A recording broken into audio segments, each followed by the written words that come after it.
जय जगन्नाथ फ्रेंड्स। आसुथिबा नूतन वर्ष निमंते आपण मानक अनेक शुभेच्छा और अभिनंदन। आज आम जाना 2023 वर्ष ठारू 2025 वर्ष पर्यंत राज करुथिबा एही 5 गोटी राशि। तेबे जानिबा करू आपण मानक अनुरोध आम चैनल रे नुआ करी आसीथिले चैनल टी सब्सक्राइब करी पाखरे आसीथिबा बेल आइकन को ऑल ले क्लिक करि दियंतु, जहाँफल प्रतिदिन यही भाग्यशाली राशि मानक आपण माने सर्वप्रथमे जानि परिबे। तेबे चलंतु जानिबा कौन रही संपूर्ण खबर।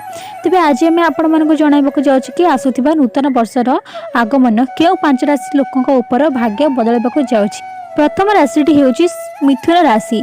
समाज रे मान सम्मान बढ़िबा, आपणकर भाग्य आपणकर साथ देब, बड़ भाई भौणी मानकर सहयोग आपणक सह रहइबो, माता पिता सहयोग मध्ये आपणक मिलिबो। धन संपत्ति बढ़िबार जोग रही। जीवन में चलुथिबा समस्त असुविधार अंत घटिबो। दाम्पत्य जीवन सुखमय हेबाकू जाउछि।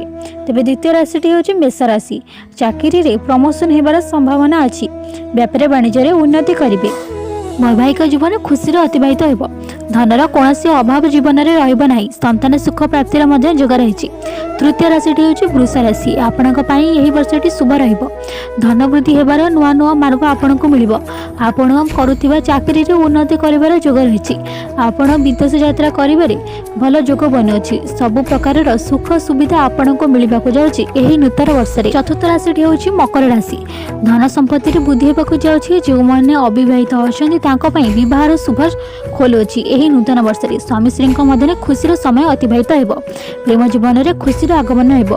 पाठ पढ़ारे विद्यार्थी माने निज मनोनिवेश करिवे। तेबे पंचम राशिटी हेउछि तुला राशि।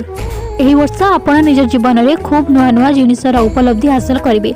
जीवन में लगी रही समस्त कष्ट दूर हो। धनर अभाव आपण जीवन में रहिबो नहीं। एही नूतन वर्ष ठारू समाज रे निज नाम को प्रतिष्ठा करेंगे।